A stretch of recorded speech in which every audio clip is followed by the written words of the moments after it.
Rowdy sheeter ಬಿಕ್ಲು Shiva ಕೊಲೆ ಪ್ರಕರಣದಲ್ಲಿ ಇನ್ನೂ 3 ಆರೋಪಿಗಳನ್ನು ಬಂಧಿಸಿದ್ದಾರೆ. ಜೊತೆಗೆ ಪ್ರಕರಣದ ತನಿಖೆಯಲ್ಲಿ ಹಲವಾರು ಸತ್ಯಾಂಶಗಳು ಗೊತ್ತಾಗ್ತಾ ಇದೆ.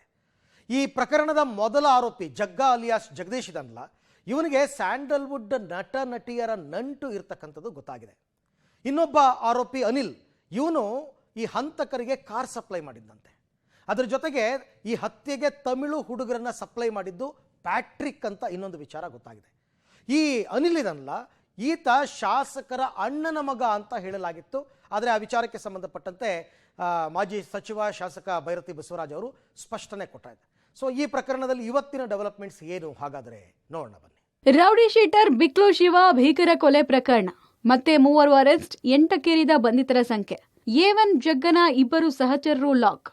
ರೌಡಿ ಶೀಟರ್ ಬಿಕ್ಲು ಶಿವಪ್ರಕಾಶ್ ಕೊಲೆ ಪ್ರಕರಣ ಸಂಬಂಧ ಭಾರತೀನಗರ ಪೊಲೀಸರು ಮತ್ತೆ 3 ಆರೋಪಿಗಳನ್ನ ಬಂಧಿಸಿದ್ದಾರೆ. ಈ ಹಿಂದೆ ಪ್ರಕರಣದಲ್ಲಿ 5 ಬಂಧಿಸಿದ್ರು. ಅಲ್ಲದೆ ಕೋರ್ಟ್ಗೆ ಹಾಜರುಪಡಿಸಿ ಕಸ್ಟಡಿಗೂ ಪಡೆದುಕೊಂಡ್ರು. ತನಿಖೆ ಮುಂದುವರೆಸಿರುವ ಭಾರತೀನಗರ ಪೊಲೀಸರು ಮತ್ತೆ 3 ಬಂಧಿಸಿದ್ದಾರೆ. ಅನಿಲ್, ಅರುಣ್, ನವೀನ್ ಎಂಬ ಆರೋಪಿಗಳನ್ನ ಪೊಲೀಸರು ಅರೆಸ್ಟ್ ಮಾಡಿದ್ದಾರೆ. ಇವರಲ್ಲಿ ಅರುಣ್, ನವೀನ್ ಇಬ್ರು ಪ್ರಕರಣದ A1 ಜಗ್ಗಾ ಅಲಿಯಾಸ್ ಜಗದೀಶ್ ಸಹಚರರಾಗಿದ್ದಾರೆ. ಕೊಲೆ ಬಳಿಕ ಇಬ್ರು ತಲೆಮರೆಸಿಕೊಂಡಿದ್ರು. ಸದ್ಯ 3 ಬಂಧಿಸಿ ಕಸ್ಟಡಿಗೆ ಪಡೆದು ತೀವ್ರ ವಿಚಾರಣೆಗೆ ಒಳಪಡಿಸಿದ್ದಾರೆ. ಆದ್ರೆ ಈವರೆಗೂ ಪ್ರಕರಣದ A1 ಜಗ್ಗಾ ಮಾತ್ರ ಪೊಲೀಸರ ಬಲೆಗೆ ಬಿದ್ದಿಲ್ಲ. A1 ಜಗ್ಗನಿಗೆ ಸ್ಯಾಂಡಲ್ವುಡ್ ನಂಟು.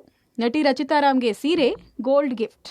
ಬಿಕ್ಲು ಶಿವ ಕೊಲೆ ಪ್ರಕರಣದಲ್ಲಿ ಇಲ್ಲಿ ತನಕ A1 ಜಗ್ಗನ ಸುಳಿವೇ ಸಿಕ್ಕಿಲ್ಲ. ಆದ್ರೆ ಆತನ ಪೂರ್ವ ಪರವೆಲ್ಲ ಒಂದೊಂದೇ ದಿನಕ್ಕೊಂದರಂತೆ ಬಯಲಾಗ್ತದೆ. ಇದನಿಗೆ ರಾಜಕಾರಣಿಗಳು ಮಾತ್ರ ಅಲ್ಲ, ಸ್ಯಾಂಡಲ್ವುಡ್ ನಟ ನಟಿಯರಿಗೂ ನಂಟಿತ್ತು. ಇದಕ್ಕೆ ಸಾಕ್ಷಿ ಅನ್ನೋ ರೀತಿ ಚಂದನವನದ ಡಿಂಪಲ್ ಕ್ವೀನ್ ರಚಿತಾರಾಮ್ಗೆ ಸೀರೆ, ಗೋಲ್ಡ್ ಅನ್ನ ಉಡುಗೊರೆಯಾಗಿ ಕೊಟ್ಟಿರೋದು ಗೊತ್ತಾಗಿದೆ. ರವಿ ಬೋಪಣ್ಣ ಚಿತ್ರದ ಶೂಟಿಂಗ್ ಸೆಟ್ಗೆ ಹೋಗಿದ್ದ A1 ಜಗ್ಗಾ ದುಬಾರಿ ಉಡುಗೊರೆ ಕೊಟ್ಟಿದ್ದ. ಇದೀಗ ಈ ಫೋಟೋ ವೈರಲ್ ಆಗ್ತದೆ. ಬಿಕ್ಲು ಶಿವನ ಮರ್ಡರ್ ಕೇಸಲ್ಲಿ A1 ಆರೋಪಿಯಾಗಿರುವಂತಹ ಜಗ್ಗಾ ಅಲಿಯಾಸ್ ಜಗದೀಶ್ ಇನ್ಸಿಡೆಂಟ್ ಆದ ಬಳಿಕ ನಾಪತ್ತೆ ಆಗಿದ್ದಾನೆ. ಇಲ್ಲಿವರೆಗೂ ಆತ ಎಲ್ಲಿದ್ದಾನೆ ಅನ್ನುವಂಥ ಸುಳಿವು ಕೂಡ ಸಿಗ್ತಿಲ್ಲ. ಆದರೆ ಅವನ ಹಿನ್ನೆಲೆ ಪೊಲೀಸರು ತನಿಖೆ ಮಾಡುವಂಥ ಸಂದರ್ಭದಲ್ಲಿ ಒಂದೊಂದಾಗಿ ಬೆಳಕಿಗೆ ಬರ್ತಿರುವಂಥದ್ದು. ಆತ ಕೇವಲ ರಾಜಕಾರಣಿಗಳ ಜೊತೆ ಅಷ್ಟೇ ನಂಟನ್ನು ಇಟ್ಕೊಳ್ಳದೆ ಸಿನಿಮಾ ಇಂಡಸ್ಟ್ರಿಯ ಜೊತೆ ಸಾಕಷ್ಟು ಒಡನಾಟವನ್ನು ಇಟ್ಕೊಂಡಿದ್ದಾನೆ ಅನ್ನುವಂಥ ಮಾಹಿತಿಗಳು ಕೂಡ ಈಗ ಗೊತ್ತಾಗ್ತಿರುವಂಥದ್ದು. ಅದಕ್ಕೆ ಪೂರಕವಾದ ಒಂದಷ್ಟು ಫೋಟೋಗಳು ಈಗ ವೈರಲ್ ಆಗ್ತಿರುವಂಥದ್ದು. ನಟಿ ರಚಿತಾರಾಮ್ಗೆ ಬಂಗಾರ ಮತ್ತು ಸೀರೆ ಗಿಫ್ಟ್ ಕೊಟ್ಟಿರುವಂಥ ಫೋಟೋಗಳು ಈಗ ವೈರಲ್ ಆಗ್ತಾ ಇರುವಂಥದ್ದು. ಬಿಕ್ಲು ಹಂತಕರಿಗೆ ಕಾರು ಕೊಟ್ಟಿದ್ದ ಅನಿಲ್ ಪೊಲೀಸರ ತನಿಖೆಯಲ್ಲಿ ಬಯಲು. ರೌಡಿ ಶೀಟರ್ ಬಿಕ್ಲು ಶಿವ ಹತ್ಯೆ ಪ್ರಕರಣದ ತನಿಖೆಯಲ್ಲಿ ದಿನಕ್ಕೊಂದು ವಿಚಾರಗಳು ಬಯಲಾಗ್ತಿದೆ. ಕೊಲೆ ಬಳಿಕ ತಲೆಮರೆಸಿಕೊಂಡಿದ್ದ ಅನಿಲ್ನನ್ನ ಬಂಧಿಸಿದ್ದಾರೆ. ಈತನ ಕೈವಾಡ ಕೂಡ ಪ್ರಕರಣದಲ್ಲಿ ಇರೋ ಬಗ್ಗೆ ಪ್ರಾಥಮಿಕ ಮಾಹಿತಿ ಹೊರಬಿದ್ದಿದೆ. ಬಿಕ್ಲು ಶಿವನ ಹಂತಕರಿಗೆ ಅನಿಲ್ ಕಾರು ಕೊಟ್ಟಿದ್ದ ಅನ್ನೋದು ಪೊಲೀಸರ ತನಿಖೆಯಲ್ಲಿ ಬಯಲಾಗಿದೆ. ಕೊಲೆ ನಡೆದ ದಿನ ಹಂತಕರು ಸ್ಕಾರ್ಪಿಯೋ ಕಾರ್ನಲ್ಲಿ ಬಂದು ಕೊಲೆ ಮಾಡಿ ಪರಾರಿಯಾಗಿದ್ರು. ಈ ಕಾರನ್ನ ಆರೋಪಿಗಳಿಗೆ ಕೊಟ್ಟಿದ್ದೇ ಈ ಅನಿಲ್ ಅನ್ನೋದು ಇನ್ವೆಸ್ಟಿಗೇಷನ್ ಅಲ್ಲಿ ಸಾಬೀತಾಗಿದೆ. ಆದ್ರೆ ಈ ಕಾರನ್ನ ಬಿಕ್ಲು ಶಿವ ಹತ್ಯೆ ಮಾಡೋದಕ್ಕೆ ಅಂತ ಬಳಕೆ ಆಗತ್ತೆ ಅಂತ ಗೊತ್ತಿದ್ದೆ ಕಾರ್ ಕೊಟ್ಟಿದ್ನ ಅನ್ನೋದು ತನಿಖೆಯಿಂದಷ್ಟೇ ಗೊತ್ತಾಗಬೇಕಾಗಿದೆ. ಅರುಣ್ ಮತ್ತೆ ನವೀನ್ ಅಂತ ಇಬ್ಬರನ್ನು ರಾತ್ರಿ ಕರ್ಕೊಂಡ್ಬಂದು ವಿಚಾರಣೆ ಮಾಡಿದ ನಂತರ ಅವ್ರು ಕನ್ಫರ್ಮ್ ಮಾಡಿಕೊಂಡು ನಾವು ನಿನ್ನೆ ಬೆಳಿಗ್ಗೆ 8 ಗಂಟೆ ಸಮಯದಲ್ಲಿ ಅರೆಸ್ಟ್ ಮಾಡಿದ್ದೀವಿ. ಅರೆಸ್ಟ್ ಮಾಡಿದ ನಂತರ ಮತ್ತೆ ಸಂಜೆ ಅವರನ್ನು ಮೊನ್ನೆ ಜಡ್ಜ್ ಅವ್ರ ಕಡೆ ಪ್ರೊಡ್ಯೂಸ್ ಮಾಡಿದ ನಂತರ 14 ಡೇಸ್ ಕಸ್ಟಡಿ ಕೇಳಿದ್ದೀವಿ. 14 ಡೇಸ್ ಕಸ್ಟಡಿ ಕೊಟ್ಟಿದ್ದಾರೆ.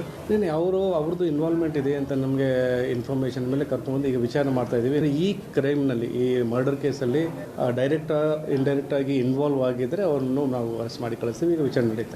ಬಿಕ್ಲು ಹತ್ಯೆಗೆ ಕನ್ನಡದ ಹುಡುಗರು ಬೇಡ, ಮರ್ಡರ್ಗೆ ತಮಿಳು ಹುಡುಗರ ಸಪ್ಲೈ ಮಾಡಿದ್ದ ಪ್ಯಾಟ್ರಿಕ್. ಬಿಕ್ಲು ಶಿವನ ಹತ್ಯೆಗೆ ಮುಹೂರ್ತ ಇಟ್ಟ ಬಳಿಕ ಸಣ್ಣ ಸುಳಿವು ಸಿಗದಂತೆ ಪ್ಲಾನ್ ಮಾಡಲಾಗಿತ್ತು. ಇದಕ್ಕಾಗಿ ಕೊಲೆ ಮಾಡೋಕೆ ಕನ್ನಡ ಬರೋ ಮತ್ತು ಲೋಕಲ್ ಹುಡುಗರು ಬೇಡ ಅಂತ ಆರೋಪಿ ಕಿರಣ್ ರೌಡಿ ಶೀಟರ್ ಪ್ಯಾಟ್ರಿಕ್ಗೆ ಒಳ್ಳೆ ಹುಡುಗರನ್ನ ಕರೆತರೋದಕ್ಕೆ ತಿಳಿಸಿದ್ನಂತೆ. ಅದರಂತೆ ಪ್ಯಾಟ್ರಿಕ್ ತಮಿಳು ಹುಡುಗರ ವ್ಯವಸ್ಥೆ ಮಾಡಿದ್ದ. ಹೀಗಾಗಿ ತನ್ನ ಸಹಚರರಾದ ಅರುಣ್, ನವೀನ್ ಅನ್ನ ಕಳಿಸಿದ್ದ. ಪೊಲೀಸರ ವಿಚಾರಣೆ ವೇಳೆ ಅರುಣ್, ನವೀನ್ ಸತ್ಯ ಬಾಯ್ಬಿಟ್ಟಿದ್ದು ಪ್ಯಾಟ್ರಿಕ್ ಹೇಳಿದಂತೆ ಮಚ್ಚು ಬೀಸಿ ಹೊಡೆದಿದ್ದಾಗಿ ತಿಳಿಸಿದ್ದಾರೆ. ತಮಗೂ ಕೊಲೆಯಾದ ಬಿಕ್ಲು ಶಿವನಿಗೂ ಏನೂ ದ್ವೇಷ ಇಲ್ಲ. ಪ್ಯಾಟ್ರಿಕ್ ಸೂಚನೆ ಮೇರೆಗೆ ಗ್ಯಾಂಗ್ನಲ್ಲಿ ಸೇರಿ ಹೊಡೆದಿರುವುದು ತನಿಖೆ ವೇಳೆ ಬಯಲಾಗಿದೆ. ಬಿಕ್ಲು ಶಿವನ ಕೊಲೆ ಪ್ರಕರಣದಲ್ಲಿ ಮತ್ತೆ 3 ಆರೋಪಿಗಳನ್ನ ಈಗ ಪೊಲೀಸರು ಬಂಧನಕ್ಕೊಳಪಡಿಸಿರುವಂಥದ್ದು. ಬಂಧನಕ್ಕೊಳಪಡಿಸಿ ಅವರ ವಿಚಾರಣೆಯನ್ನ ಮಾಡಿದ ಸಂದರ್ಭದಲ್ಲಿ ಈ ಕೊಲೆಗೂ ಕೂಡ ಅವರು ಯಾವ ರೀತಿಯಲ್ಲಿ ಸುಪಾರಿಯನ್ನು ಪಡೆದುಕೊಂಡಿದ್ರು, ಜೊತೆಗೆ ಪ್ಯಾಟ್ರಿಕ್ ಅನ್ನೋನು ಯಾವ ರೀತಿಯಲ್ಲಿ ಸೂಚನೆಯನ್ನು ಕೊಟ್ಟಿದ್ದ, ಆತನ ಸೂಚನೆಯ ಮೇರೆಗೆ ಯಾವ್ಯಾವ ರೀತಿಯಲ್ಲಿ ಹತ್ಯೆಯನ್ನು ಮಾಡಲಿಕ್ಕೆ ಪ್ಲಾನ್ಗಳನ್ನು ಮಾಡ್ಕೊಂಡಿದ್ವಿ ಎಲ್ಲಾನು ಕೂಡ ಪೊಲೀಸರ ಮುಂದೆ ತಪ್ಪೊಪ್ಪಿಗೆಯನ್ನು ಮಾಡ್ಕೊಂಡಿರುವಂಥದ್ದು. ಅಂದರೆ ಈ ಪ್ರಕರಣದ ಪ್ರಮುಖ ಆರೋಪಿ ಇನ್ನೂ ಕೂಡ ಅರೆಸ್ಟ್ ಆಗಿಲ್ಲ. ಜೊತೆಗೆ ಭೈರತಿ ಬಸವರಾಜ್ ಅವರನ್ನು ಕೂಡ ವಿಚಾರಣೆಗೊಳಪಡಿಸ್ತಾ ಇದ್ದಾರೆ. ಅದರ ಜೊತೆಗೆ ಈ ಕೊಲೆಯಲ್ಲಿ ಭಾಗಿಯಾಗಂಥವ್ರು ಮತ್ತು ಕೊಲೆಗೆ ಸಹಾಯ ಮಾಡಿದಂಥವ್ರು ಯಾರ್ಯಾರಿದ್ರು ಅವ್ರನ್ನೆಲ್ಲನೂ ಕೂಡ ಬಂಧನಕ್ಕೊಳಪಡಿಸುವಂಥ ಕೆಲಸವನ್ನ ಪೊಲೀಸರು ಮಾಡ್ತಾ ಇರುವಂಥದ್ದು. ಬಂಧಿತ ಅನಿಲ್ ನನ್ನ ಅಣ್ಣನ ಮಗ ಅಲ್ಲ, ಶಾಸಕ ಭೈರತಿ ಬಸವರಾಜ್ ಸ್ಪಷ್ಟನೆ. ಇನ್ನು ಪ್ರಕರಣದಲ್ಲಿ ಬಂಧಿತನಾಗಿರುವಂತಹ ಅನಿಲ್ ಭೈರತಿ ಬಸವರಾಜು ಅಣ್ಣನ ಮಗ ಅಂತ ಬಿಂಬಿಸಲಾಗ್ತಿದೆ. ಹೀಗಾಗಿ ಭೈರತಿ ಬಸವರಾಜು ಸ್ಪಷ್ಟನೆ ಕೊಟ್ಟಿದ್ದು ಈತನಿಗೂ ನಂಗೂ ಸಂಬಂಧ ಇಲ್ಲ ಅಂದಿದ್ದಾರೆ. ಭೈರತಿ ಬಸವರಾಜು ಸ್ಪಷ್ಟನೆ: ರೌಡಿ ಶೀಟರ್ ಬಿಕ್ಲು ಶಿವ ಕೊಲೆ ಪ್ರಕರಣದಲ್ಲಿ ಪೊಲೀಸರು ಬಂಧಿಸಿರುವ ಅನಿಲ್ಗೂ ನಮಗೂ ಯಾವುದೇ ರೀತಿಯ ಸಂಬಂಧ ಇಲ್ಲ. ಪೊಲೀಸರಿಂದ ಬಂಧನಕ್ಕೆ ಒಳಗಾದ ಅನಿಲ್ ನನ್ನ ಸೋದರ ಮಗನೆಂದು ಮಾಧ್ಯಮದಲ್ಲಿ ಬಿತ್ತರಿಸಲಾಗ್ತಿದೆ. ಇದು ಸಂಪೂರ್ಣವಾಗಿ ಸತ್ಯಕ್ಕೆ ದೂರವಾದ ಮಾತು. ಆತ ಯಾರೆಂಬುದೇ ನಮಗ್ ತಿಳಿದಿಲ್ಲ. ಈ ಪ್ರಕರಣದಲ್ಲಿ ನಮ್ಮ ಸೋದರನ ಮಗ ಶಾಮೀಲಾಗಿದ್ದಾರೆ ಅಂತ ಅನಗತ್ಯವಾಗಿ ರಾಜಕೀಯ ದುರುದ್ದೇಶದಿಂದ ಕೆಲವರು ನನ್ನ ಚಾರಿತ್ರ್ಯ ವಧೆ ಮಾಡೋಕೆ ಷಡ್ಯಂತ್ರ ನಡೆಸಿದ್ದಾರೆ. ನಾನು ಸಂಪೂರ್ಣವಾಗಿ ತನಿಖೆಗೆ ಸಹಕಾರ ಕೊಟ್ಟಿದ್ದೀನಿ. ರಾಜಕೀಯ ಪ್ರೇರಿತ ಈ ಪ್ರಕರಣವನ್ನ ಹೇಗೆ ಎದುರಿಸಬೇಕು ಅಂತ ನನಗೆ ಗೊತ್ತಿದೆ. ಇಂತಹ ಷಡ್ಯಂತ್ರವನ್ನ ಎದುರಿಸಿಯೇ ನಾನು ಮೇಲಕ್ಕೆ ಬಂದಿದ್ದೀನಿ. ಇದಕ್ಕೆಲ್ಲ ಹೆದರೋ ಜಾಯಮಾನ ನಂದಲ್ಲ. ಈ ಷಡ್ಯಂತ್ರದ ಹಿಂದೆ ಯಾರಿದ್ದಾರೆ ಎಂಬುದು ನನಗೆ ಗೊತ್ತಿದೆ. ಸೂಕ್ತ ಕಾಲದಲ್ಲಿ ಎಲ್ಲ ದಾಖಲಾತಿಗಳೊಂದಿಗೆ ಮಾಧ್ಯಮಗಳ ಮುಂದೆ ಬರ್ತೀನಿ. ಪ್ರಕರಣದ ವಿಚಾರಣೆ ನಡೀತಾ ಇರೋದ್ರಿಂದ ನಾನು ಏನನ್ನ ಹೇಳೋಕ್ಕೂ ಬಯಸೋದಿಲ್ಲ. ದೇಶದ ಕಾನೂನಿಗೆ ತಲೆ ಬಾಗ್ತೀನಿ. ಪೊಲೀಸರ ವಿಚಾರಣೆಗೆ ಹಿಂದೆಯೂ ಸಹಕಾರ ಕೊಟ್ಟಿದೆ, ಮುಂದೆಯೂ ಕೊಡ್ತೀನಿ. ಹೆದರಿ ಕೂರುವ ಜಾಯಮಾನ ನಂದಲ್ಲ. ಏನೇ ಬಂದ್ರೂ ಎದುರಿಸೋಕೆ ಸಿದ್ಧ ಇದ್ದೀನಿ ಅಂತ ಸ್ಪಷ್ಟನೆ ಕೊಟ್ಟಿದ್ದಾರೆ. ಒಟ್ಟಾರೆ ಬಿಕ್ಲು ಶಿವ ಕೊಲೆ ಪ್ರಕರಣದ ತನಿಖೆ ದಿನಕ್ಕೊಂದು ಸತ್ಯವನ್ನ ಹೊರಕಕ್ತಾ ಇದೆ. News desk, public TV.